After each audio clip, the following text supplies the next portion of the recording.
the Moon Queen and her pride of predator lions. Chapter 1. The Red Pearl. The colony moon of Erythra was a place of contradictions. From orbit it gleamed like a jewel, its valleys lush with bioluminescent flora, its ridges jagged and scarred by ancient volcanic upheaval. Settlers called it the Red Pearl, but those who lived here knew its beauty was deceptive. The moon was alive with predators, storms, and secrets that could swallow the unprepared whole. At the edge of a valley where the soil shimmered faintly under starlight, Liora Loy tended to her farm. Rows of rare blossoms stretched out like constellations fallen to earth, each flower glowing with its own hue. The aurelia bloom pulsed gold, the night glass orchid shimmered violet, and the crimson veil burned scarlet as though lit from within. Leora's hands were steady, her movements reverent. These flowers were not crops, they were guardians, each carrying powers whispered about in hushed tones across the galaxy. But Liora was not naive. She had heard the rumors. Alien raiders sweeping through outer colonies, stripping farms bare, enslaving settlers. Claim jumpers, too, prowled the frontier, eager to seize land and riches. Her valley was a beacon, and she knew it would draw hunters of every kind. The first attack came at dusk. A skimmer of scavengers descended, their engines shrieking across the valley. They laughed as they dismounted, weapons glinting, certain that a lone woman would be no match. Liora stood her ground, silent, her eyes fixed on the horizon. The raiders advanced, trampling blossoms that cried out faintly in the dark. Then the ground trembled. From the shadows of the ridge, shapes emerged, massive, golden-eyed lions, their manes shimmering with threads of starlight.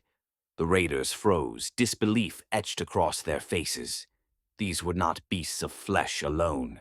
Their paws left trails of fire in the soil. Their roars carried a resonance that rattled bones and bent the air itself.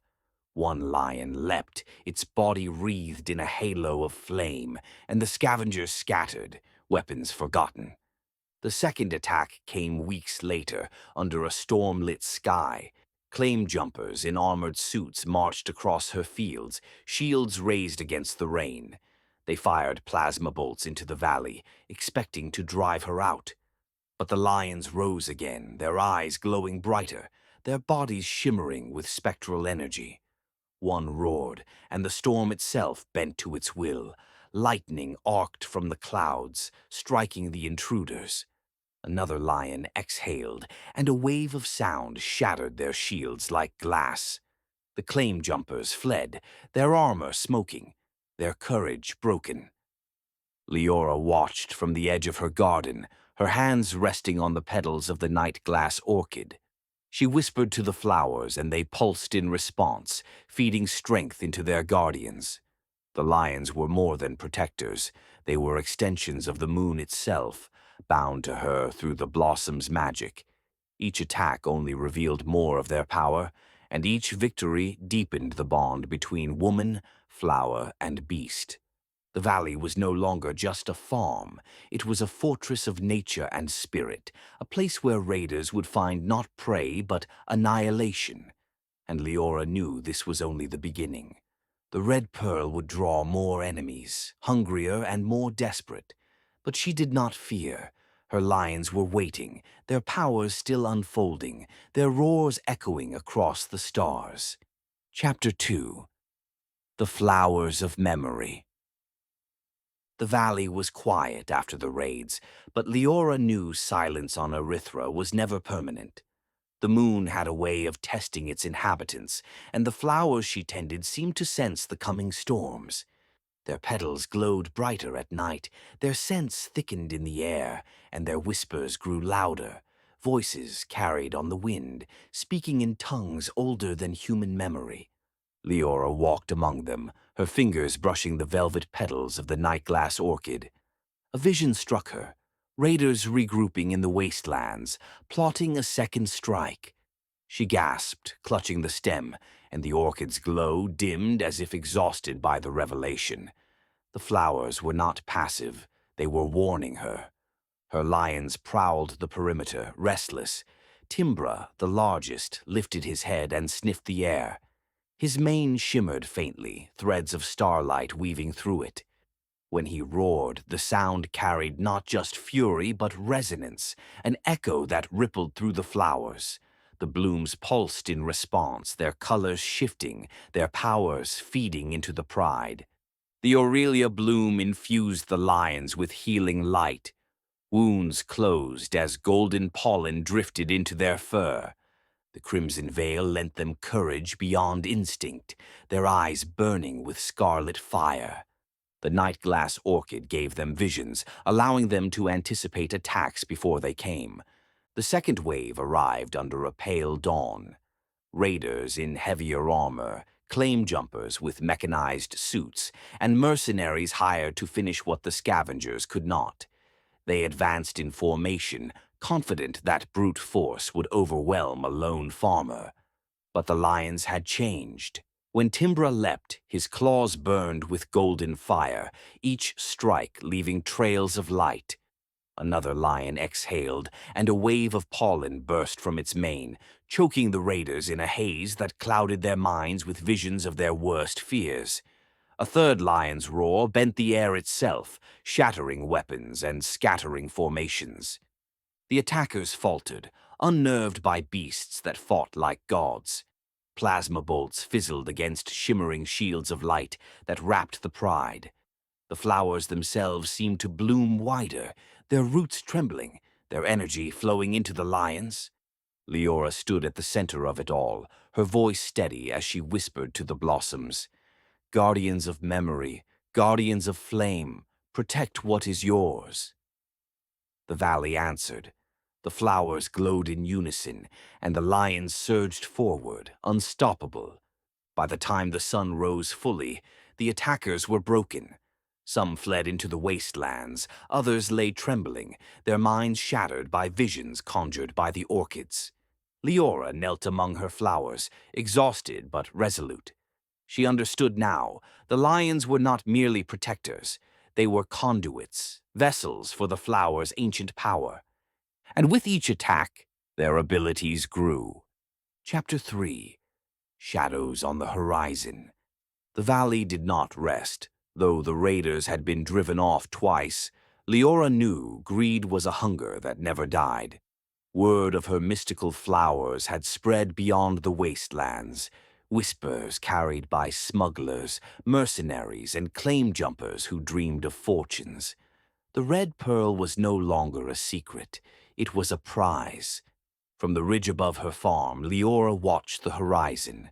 Dust storms churned in the distance, but beneath the haze she saw movement, columns of armored transports, banners of mercenary guilds, and scavenger skimmers bristling with weapons. This was no raid. This was an army. Her lions sensed it first. Timbra lifted his head, mane shining with hints of flame, and growled low. The pride gathered around him, restless, their golden eyes glowing brighter than the dawn. They were not ordinary beasts. They were evolving. The flowers had fed them visions, strength, and powers that bent the natural order. Now, as danger approached, the valley itself seemed to awaken. The night glass orchids pulsed violet, their petals trembling as if stirred by unseen winds. Liora touched one and gasped. The vision was clear. Raiders marching in formation, weapons primed, their commanders confident. But the orchids showed more. Their fear, their doubts, the fractures in their unity. The Aurelia blooms glowed gold, releasing pollen that drifted across the valley. Wherever it touched, the soil hardened, forming crystalline ridges that shimmered like armor. The land itself was preparing for battle. The crimson veils burned scarlet, their scent thickening in the air. The lions inhaled deeply, their muscles rippling, their eyes blazing with fire. Courage surged through them, but more than courage. Their roars now carried waves of energy that bent the air, shattering stone and rattling the sky. When the army arrived, they came with plasma cannons, hover tanks, and shock troops in mechanized suits. They laughed at the thought of a lone farmer and her big cats. But as they advanced into the valley, the ground trembled. Timbra roared, and the sound split the air like thunder. Lightning arced from the storm clouds, striking the tanks. Another lion leapt, its claws wreathed in flame, tearing through armor as though it were paper. A third lion exhaled, and a wave of pollen burst from its mane, clouding the raiders in visions of their worst nightmares. Some screamed, firing wildly at shadows only they could see. The valley itself fought back. Roots surged from the soil, entangling hover bikes. Blossoms exploded in bursts of light, blinding soldiers. The air thickened with the scent of the crimson veils, driving panic into the hearts of the invaders. Liora stood at the center, her voice steady as she whispered to the flowers. Guardians of memory, guardians of flame, protect what is yours. The blooms pulsed in unison, their energy flowing into the lions. The pride moved as one, a storm of fire, sound, and vision, tearing through the army with unstoppable fury. By nightfall, the valley was littered with wreckage. Survivors fled into the wastelands, their courage broken, their weapons abandoned. Liora knelt among her flowers, exhausted but resolute. She understood now. The lions were not merely protectors. They were conduits of the moon's ancient power. And with each attack, their abilities grew. The raiders would return. She knew it. But so did the valley. And the valley was ready. Chapter 4. The Warlord's Challenge. The wreckage of the last battle smoldered across the valley, but Liora knew it was only a pause. Greed never sleeps, and the Red Pearl's reputation had already spread beyond the frontier. This time it wasn't scavengers or claim jumpers. It was warlords. 3 ships descended from orbit, their hulls scarred from countless campaigns. From their bays spilled mercenaries clad in black armor, and beasts bred for war, hulking reptilian creatures with jaws like serrated blades, their hides plated in living metal. The warlords had brought their own predators, confident they would crush a farmer's pride of lions. Liora stood among her flowers, calm but resolute. The blooms trembled, their colors shifting as if bracing for impact. Timbra prowled at her side, mane shimmering with threads of fire. The pride gathered, their golden eyes fixed on the invaders. The warlords laughed when they saw her. A woman and her pets, one sneered, raising a plasma spear. We'll take your flowers, your land, and your beasts. But the lions were no longer mere beasts. When the reptilian creatures charged, Timbra roared, and the sound bent reality itself. The air rippled, the ground cracked, and the war beasts faltered, their armored hides fracturing under the resonance. Another lion leapt, its body wreathed in flame, and when its claws struck, the fire did not burn flesh alone. It seared the invaders' very spirits, leaving them trembling, hollow-eyed. The flowers fed their guardians. The night-glass orchids pulsed, and visions flooded the raiders' minds, memories of battles lost, comrades slain, futures where their greed led only to ruin. The mercenaries staggered, firing wildly at phantoms. The Aurelia blooms glowed gold, their pollen drifting into the lion's fur. Wounds closed instantly, their strength renewed, their movements faster, sharper. One lion exhaled, and the pollen burst outward, forming a radiant shield that deflected plasma fire. The crimson veils burned scarlet, their scent thickening in the air. The lions inhaled deeply, and their eyes blazed with fire. Their courage became something more, an unstoppable will that bent the battlefield to their favor. The warlords themselves entered the fray, wielding weapons forged from alien suns. But when Timbra met them, his mane erupted in starlight, threads of cosmic fire weaving around him. His roar carried the weight of the moon itself, shaking the valley, bending the sky. The warlords faltered, their weapons shattering, their beasts fleeing. By dawn, the valley was littered with broken armor and scorched earth. Survivors crawled back to their ships, their vanity shattered, their greed undone. Liora knelt among her flowers, exhausted but resolute. She understood now. The lions were not merely protectors. They were conduits of cosmic power, guardians bound to the moon itself. And with each attack, their abilities grew. The warlords had failed. But Liora knew greater forces would come, empires, syndicates, perhaps even the Dominion itself. The Red Pearl was no longer a hidden farm. It was a battlefield, a beacon, a legend in the making. Chapter 5. The Silent War. The warlords had failed, but their defeat only sharpened the hunger of those who coveted the valley. Brute force had proven useless against Liora's pride and the flower's power. So, the raiders changed tactics. They came not with armies, but with whispers. Agents slipped into the colony's settlements, spreading rumors that Liora's flowers were cursed, that her lions were abominations, that the valley itself was a danger to all who lived nearby. Fear was a weapon, and fear could turn neighbors into enemies. At night, infiltrators crept through the valley, cloaked in shadow. They carried devices that emitted sonic pulses meant to disrupt the lion's senses, and toxins designed to poison the soil. Liora awoke to the sound of Timbra's roar, low, resonant, filled with fury. The Pride had detected the intruders before they reached the flowers. But these attackers were different. They did not fight openly. They tried to sow confusion, to fracture the bond between woman, flower, and beast. One infiltrator hurled a toxin into the soil, and the aurelia blooms dimmed, their golden glow flickering.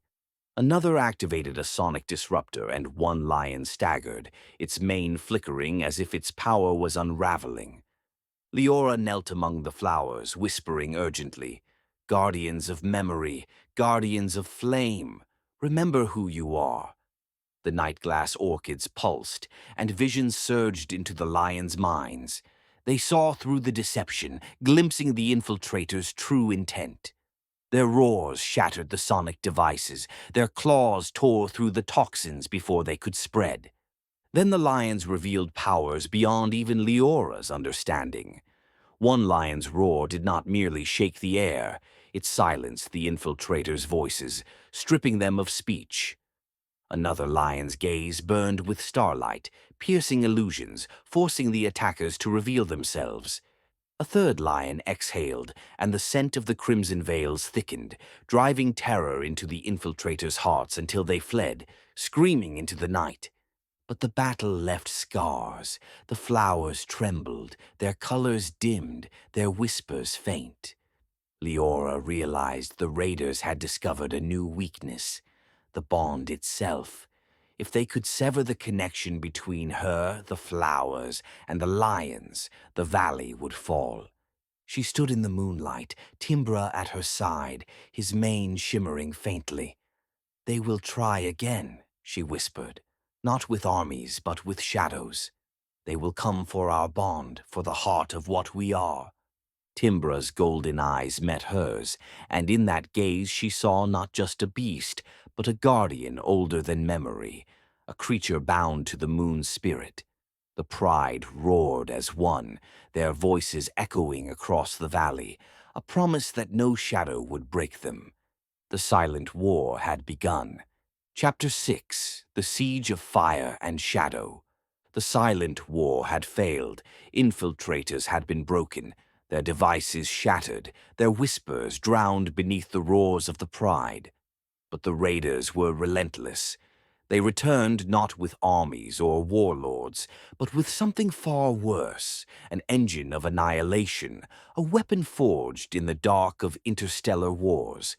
The sky split open as a dreadnought descended, its hull bristling with cannons that glowed with stolen suns. From its bays poured soldiers clad in obsidian armor, their faces hidden behind masks that shimmered with void light. And with them came beasts unlike any Liora had seen, creatures born of shadow, their forms shifting, their claws dripping with venom that corroded the very soil. The valley trembled. The flowers dimmed, their colors flickering as if recoiling from the corruption. Leora's heart clenched. This was not a raid. This was extermination. Timbra roared, and the pride surged forward.